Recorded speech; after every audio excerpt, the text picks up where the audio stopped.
The Howling by Gary Brender. Chapter 1. The September heat lay heavy on Los Angeles. In the condominium community called Hermosa Terrace, all the windows were tightly closed.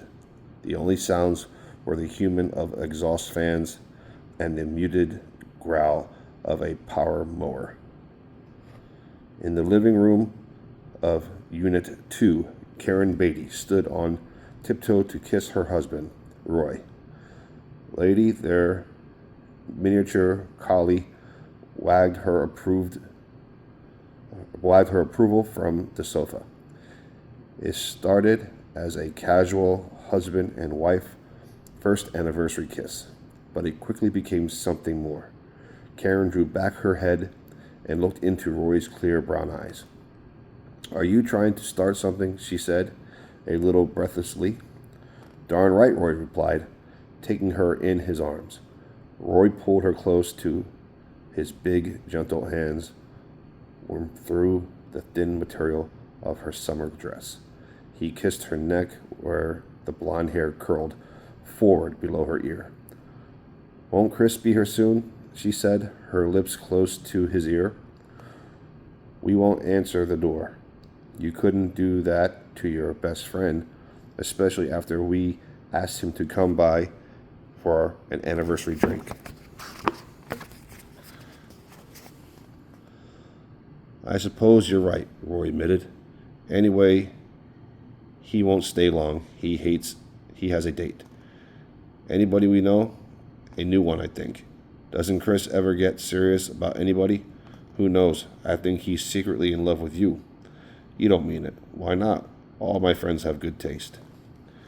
Max Quist shut off the power mower and took out a soiled handkerchief to wipe the sweat from his face.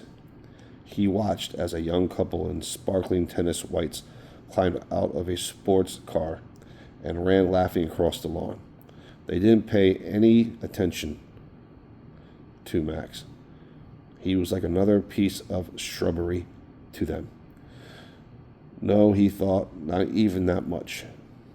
Max hated these people. He hated them for having all the things he would never have. He would quit this lousy job any minute if it weren't for his parole officer. Just once, he would like to show the smug sons of bitches that Max Quist was somebody. The telephone rang in Unit 2. Roy Beatty picked it up and frowned as he listened to the voice on the other end.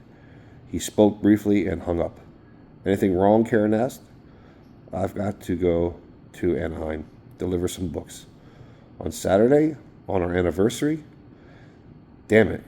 It's my own fault. I promised to drop off a set of inspection manuals at Adrenaline yesterday. Had them in the trunk of the car and forgot all about it. I don't know how it slipped my mind." Karen smiled.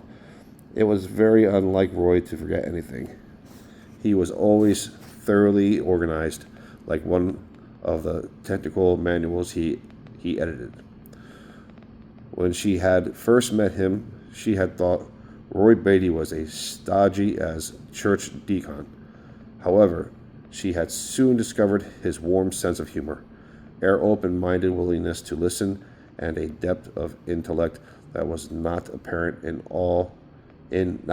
his all-American good looks.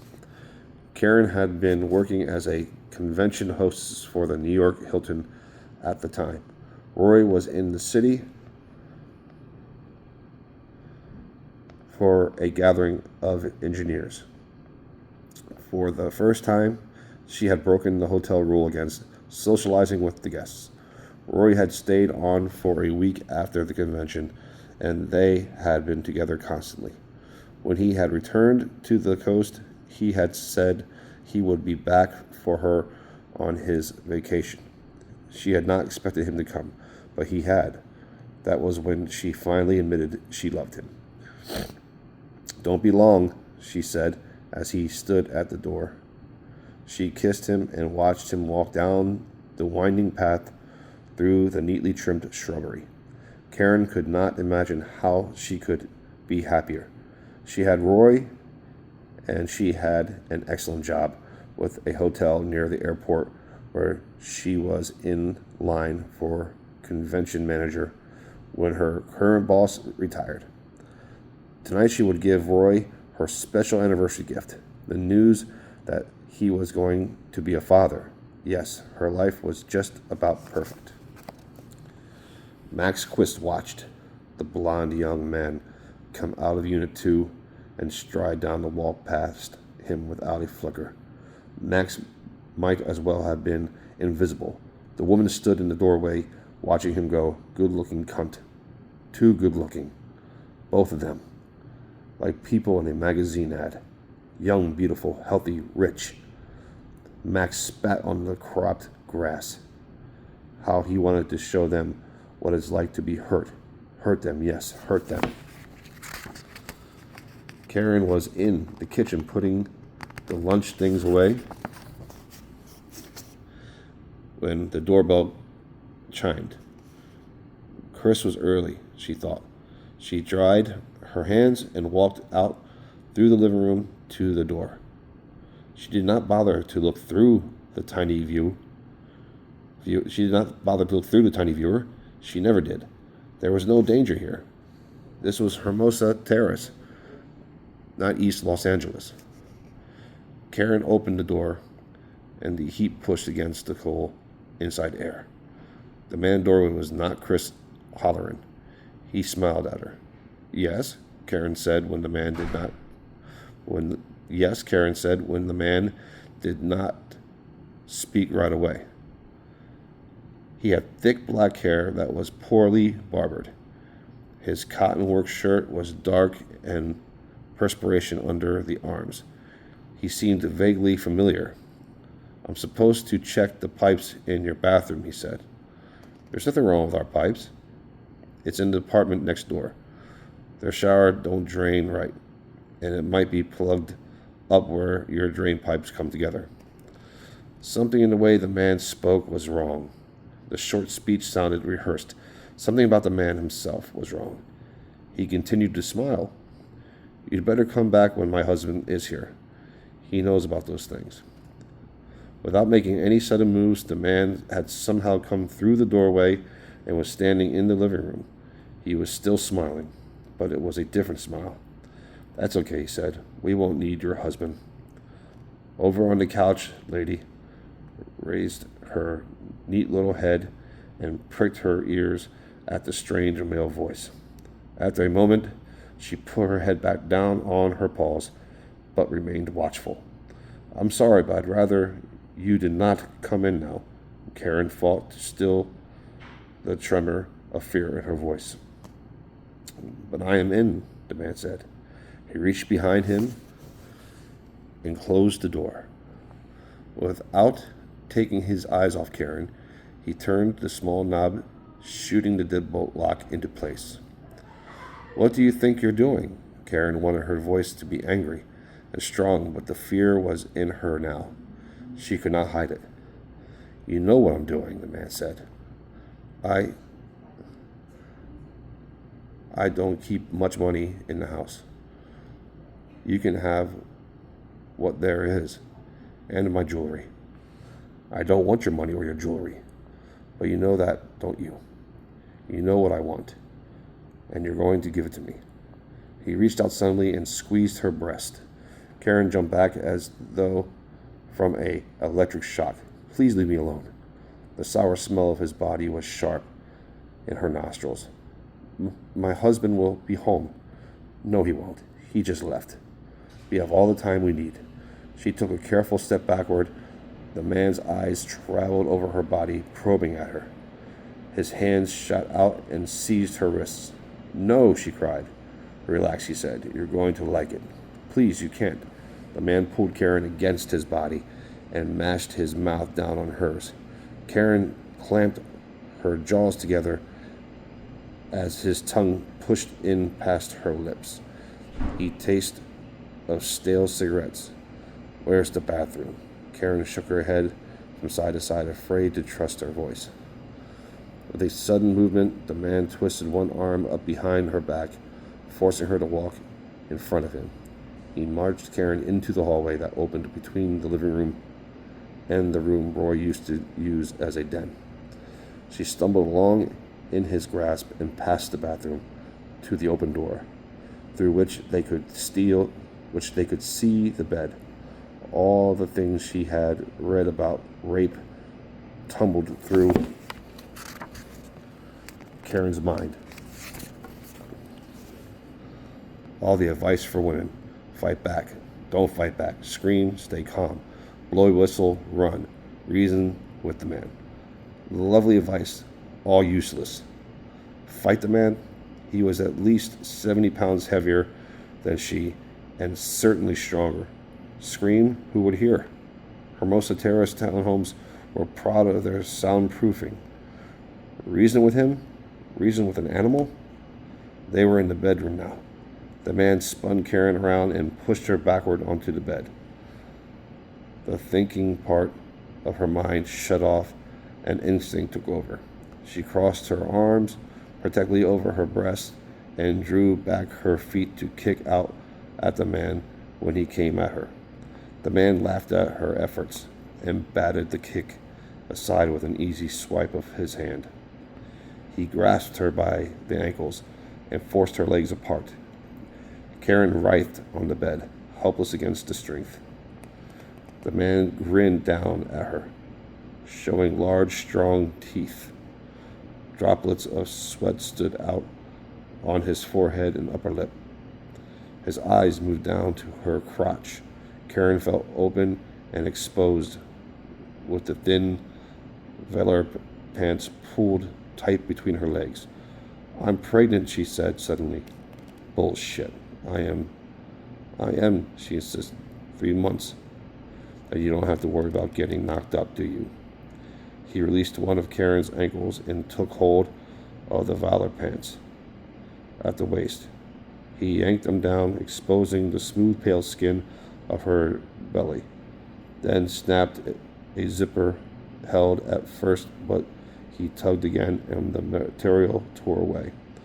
Then she screamed, not with any thought of summoning help or frightening the man off, a visceral scream of outrage and terror. "Shut up," he ordered. He leaned forward and slapped her on the face. She stopped screaming. A sudden high-pitched barking behind the man spun him around. Lady stood, braced on her little legs, yapping angrily. The man swung his foot in a vicious arc. The toe of his heavy shoe caught the little dog just below the ribs and lifted her off the floor. Lady yelped in surprise and pain.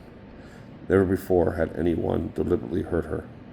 She crouched on the floor, whimpering, her eyes pleading for an apology, a comfort pat. "Get out of here, mutt," the man snapped. Still whimpering, Lady moved uncertainly toward the door. She stopped and looked back toward her mistress. The man made a threatening motion with his hand, and the dog retreated into the hall. The man kicked the door shut behind her. "Hell of a watchdog you've got there." He grinned and came at Karen again. "Please don't do this. Please don't hurt me." Even as the words came out, Karen knew they were useless. This unspeakable thing was actually going to happen to her. Was happening to her.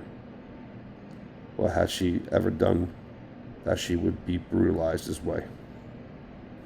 The man was upon her again, and Karen's mind ceased to function logically. He tore away the nylon bikini pants, and his fingers crawled over and into her.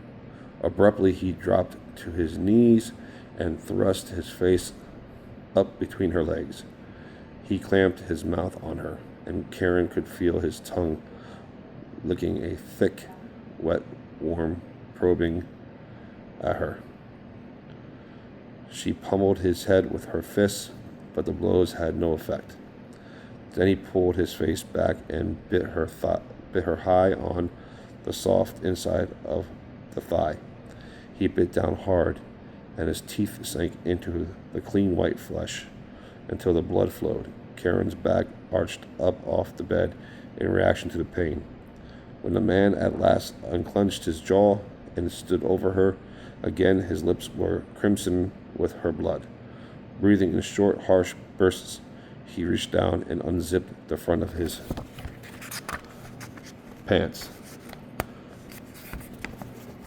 Karen twisted her head away, but could not shut out the sight as he freed himself from the damp jockey shorts and bore down on her. He forced her legs farther apart and positioned himself between them. Blood from the throbbing bite was left a red smear on the bedspread. With one cruel thrust, he invaded her body. Karen cried out in pain and rage. She scrabbled at his face with both hands, clawing for his eyes. "Bitch!" He hit her in the face with a rock-hard fist. Karen tasted blood, and the room swam for a moment, but she continued to use her nails to slash at his face above her. The man pulled out of her for a moment and drove a fist into her bare belly. Karen felt something break inside, and there was no fight left in her. "That's better." He planted his hands on her shoulders and rammed into her again. Karen squeezed her eyes shut. When she was a little girl in the dentist chair and the drill hurt her, she would dig her nails into her palms, making a small hurt to ease the larger one. She did it now. The lower part of her body was on fire. The wound on her thigh screamed. The man continued to pump away at her, grunting with every thrust. "Get it over with," she cried inside her head. "Get it over with and go away, or kill me, or whatever you're going to do. Just finish." And at last he did. After endless minutes, he withdrew and wiped himself with the satin bedspread. Karen rolled her head on the pillow and looked up at him, but now the man would not meet her eye. Hurriedly, he zipped up his pants and went out into the hall. Karen heard him go through the living room. She sat up on the bed and winced at the tearing pain in her stomach. Her insides felt loose, as they might slide out her stomach. Her insides felt loose as though they might slide out between her legs when she stood up. She pulled the remains of the velour pants up over the mess on her lower belly and walked carefully to the door. She made it as far as the bathroom and vomited into the toilet. She knelt there for several minutes on the cold tile, with her hands gripping the sides of the bowl, waiting for the spasms of her stomach to ease. The sudden sound of someone moving around in the living room brought back the fear. When the bedroom door opened and heavy footsteps came toward her, she started to scream.